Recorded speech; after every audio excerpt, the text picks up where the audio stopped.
જો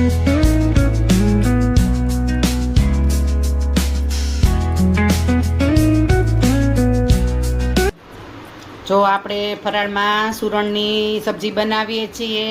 સુરણ ઉપરથી છાલ જાડી સેજ કાઢી અને જો આવા ઝીણા ઝીણા કટકા કરી અને કલાક મીઠે ચોળી રાખ્યું હતું. અને હવે જો 2-3 પાણીએ ધોઈ લીધું છે. અહીંયા આપણું તેલ આવી ગયું છે. હવે એમાં સેજ ચડિયાતું જીરું નાખી અને સુરણનો વઘાર કરશું. જો એમાં જીરું નાખ્યું અને આ આદુ મરચાંની પેસ્ટ. તો હવે એમાં આપણે આ સુરણ વઘાર દઈશું. સુરણ ખાવામાં બહુ જ હેલ્ધી છે અને ફરાળમાં બટેટાની બદલે ઓપ્શનમાં આપણને મળે છે. ટેસ્ટમાં સરસ લાગે છે અને હેલ્ધી પણ છે.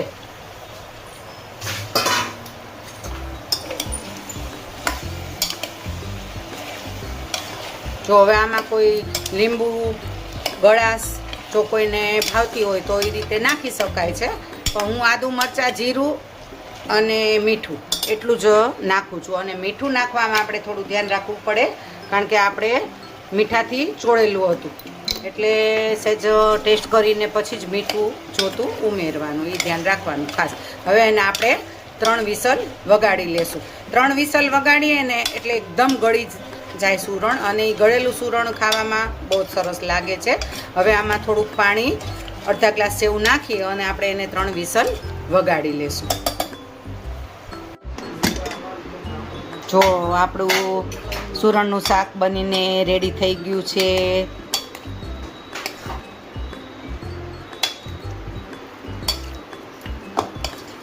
જો મસ્ત સુરણનું શાક રેડી થઈ ગયું છે.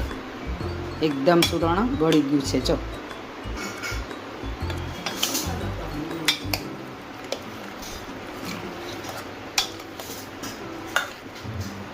આપણું સુરણનું શાક રેડી છે.